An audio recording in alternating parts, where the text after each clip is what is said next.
Hi, and welcome back to Fresh Takes.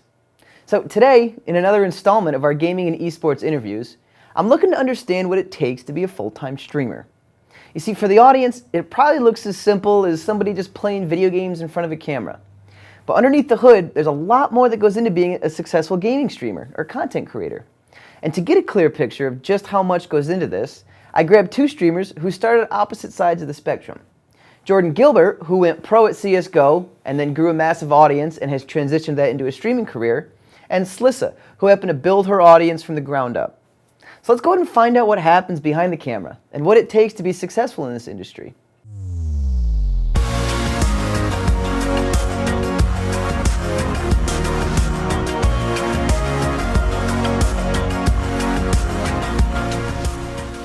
In order to build a really solid stream, a schedule is always going to be important. People ask me all the time, how do I become a streamer? I'm like, well, first of all, you got to find things you enjoy doing and you have to stick to it consistently. And that only gets more and more true the more you do it for a job. You're somebody's Netflix or you're somebody's whatever, and they want to have consistency on their time slot. So I've had to work on that when I transitioned from pro gamer.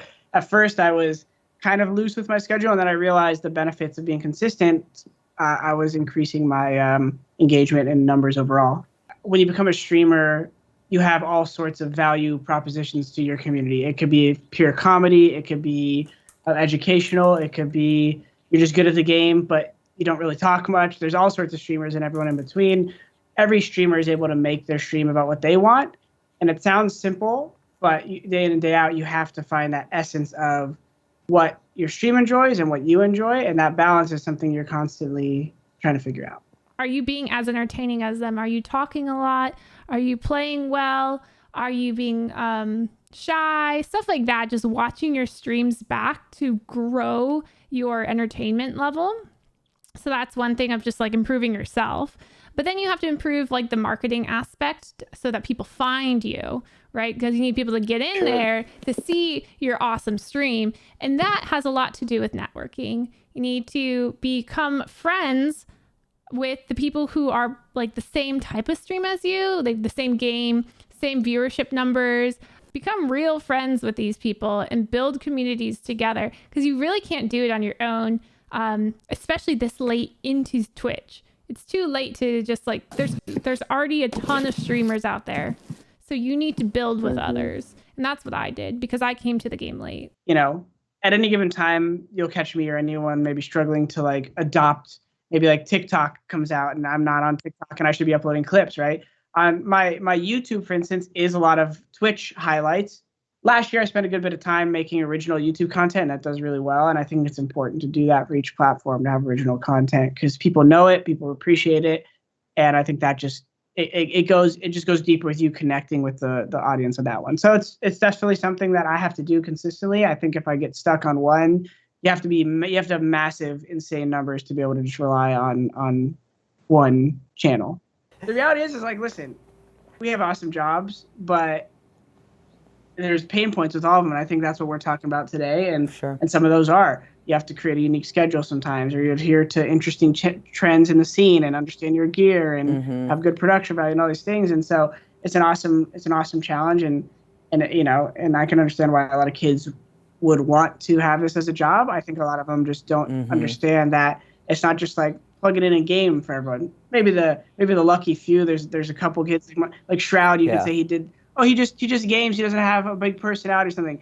Mikey's first of all low key hilarious, and he streams 12-hour days, 14-hour days. Like it's nothing. Like think about the hours, right? Yep. So just something for those out there to consider when looking at these guys who just have it easy. You know, when they 100-hour weeks. You know. I study. If I'm not streaming, if I'm not YouTube editing, I'm studying VODs. I'm watching all the top players. I'm looking at my coming opponents to see their weaknesses. Like I study hard. And that's something I think people don't understand as well. You have to stay motivated. And some days you come online and your numbers are lower. Like my numbers might have been bigger when I was competing. So then when I play a different game, it struggles even more. Yeah, sometimes it can be draining if there's a combination of maybe your viewership's low, you're not enjoying the game, you feel drained by the kids in your chat are being maybe negative, and you're just like, hey, I don't want to end it early, but I feel like just going on sitting on the couch right now. Like the game should be fun, and Yeah. sometimes I'll end my stream and I'll still game offline sometimes just because I'm like, wow, like the camera's off and I don't feel like I need to Sure. talk to everyone just or be that person. Sure. I'm known for being a very positive person, and I am a very naturally positive person. And so if I'm in like this negative headspace one day, I'm just like, oh, I don't want to stream today because I don't want that negativity to exude, because that's not what people come to my stream for. That I'm not the salty streamer. I'm the positive streamer, and I always want to put on that game face. Other than just the standard of just start making content like everybody says, what are the 3 most important things that you think could set them up for success? I mean, off the top, fun, consistency, and networking. The things we already talked about are them. Sure. And the intricacies behind them are probably the key. So the fun sounds more simple than it is. Realize you're not always going to have fun. That doesn't mean that isn't the right thing to do at that time. Sometimes you should stay through it.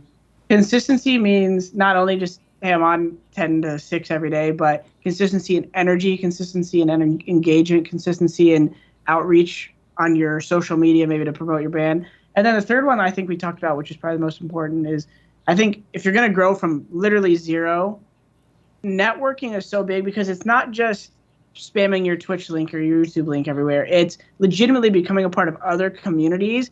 I think networking, having fun, and consistency is always going to be the keys. It's just a little bit more complicated than it looks at first.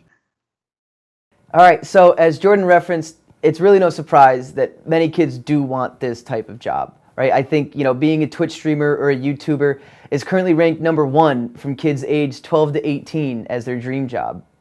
But as you heard, there's so much more behind the scenes that actually goes into being a Twitch streamer or a YouTuber. This is a job like any other. It requires dedication, consistency, and a ton of networking. And you got to remember, you can't overlook the entertainment value either. At the end of the day, this is a performance. And as a performer, you're going to have to grow your audience, you have to put on a good show, and you're going to have to figure out what is entertaining and when it's entertaining. And sometimes that can be a constantly moving target. So I want to shout out to both Slysssa and Jordan for the dedication to their craft and for joining me for another episode. I hope you guys really enjoyed hearing their perspectives. So let me know if there's other aspects you want to hear more about in future Fresh Takes episodes. Thanks so much for tuning in.